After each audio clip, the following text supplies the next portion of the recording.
यह कहानी है सुंदरपुर नामक गांव में रहने वाले एक गरीब किसान मुकेश की। मुकेश रोज़ शिव की पूजा करता था और भगवान में अपनी आस्था भी रखता था। लेकिन एक दिन मुकेश शिव से नाराज़ हो गया और कहा, हे देवों के देव महादेव, आप ये सही नहीं करते हैं। हम किसानों के साथ कभी बाढ़ आ जाती है तो कभी सूखा पड़ जाता है, कभी धूप बहुत तेज़ हो जाती है तो कभी ओले पड़ जाते हैं। हर बार कुछ न कुछ कारणों से हमारी कुछ फसलें खराब हो जाती हैं। और एक दिन किसान इन्हीं बातों से तंग आकर परमात्मा को पुकारा और उनसे कहा, देखिए प्रभु, आप परमात्मा हैं, लेकिन लगता है आपको खेती बाड़ी की ज़्यादा जानकारी नहीं है। महादेव, एक प्रार्थना है आपसे, एक साल मुझे मौका दीजिए। जैसा मैं चाहूँ वैसा मौसम हो, फिर आप देखना मैं कैसे अन्न का भंडार लगा देता हूँ।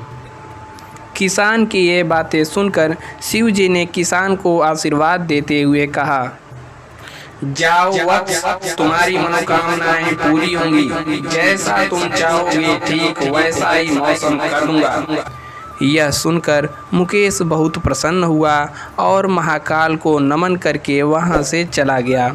कुछ समय बाद बुआई का समय आ गया।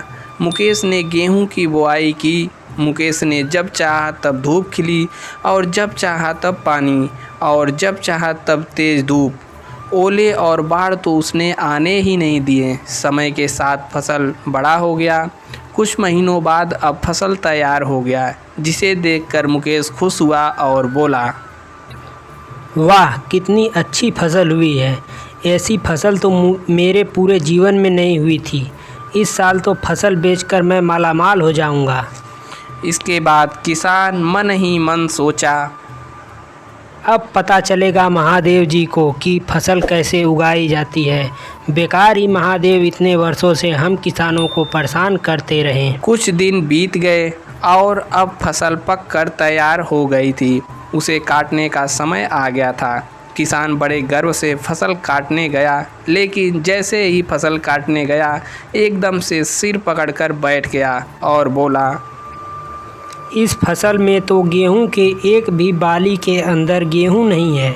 सारी बालियां अंदर से खाली हैं। हाय, मैं लुट गया, बर्बाद हो गया। हे भोलेनाथ, ये क्या हुआ मेरे साथ। मुकेश की इस बात पर भोलेनाथ बोले, वत्स, ये तो होना ही था। क्यों प्रभु जी, मैंने तो फसल पर किसी भी तरह का आपदा नहीं आने दिया, फिर क्यों ऐसा हुआ।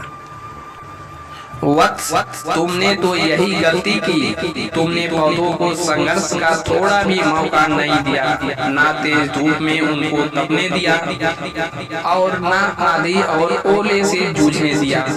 उनको किसी भी प्रकार की चुनौती का एहसास जरा भी नहीं हुई। इसलिए सब पौधे खोखले रह गए। जब आंधी आती, तेज बारिश होती, ओले गिरते, तब पौधे अपने बल से ही खड़ा रहते और अपना अस्तित्व बचाने का संघर्ष करते। तब जाकर कई पौधे में अच्छे अनाज बनते। जिसको सुनकर मुकेश को अपनी गलती का एहसास हुआ। उसने महादेव जी से माफ़ी मांगी और आगे खुशी खुशी खेती करने लगा। फिर वह किसी भी मौसम में, चाहे आंधी हो, तेज़ धूप, ओला, किसी भी मौसम में निराश नहीं होता था। दोस्तों, यदि आपको कहानी अच्छी लगी हो तो वीडियो को लाइक करें और नीचे सब्सक्राइब का बटन है उसको दबाकर घंटे को भी दबा दें।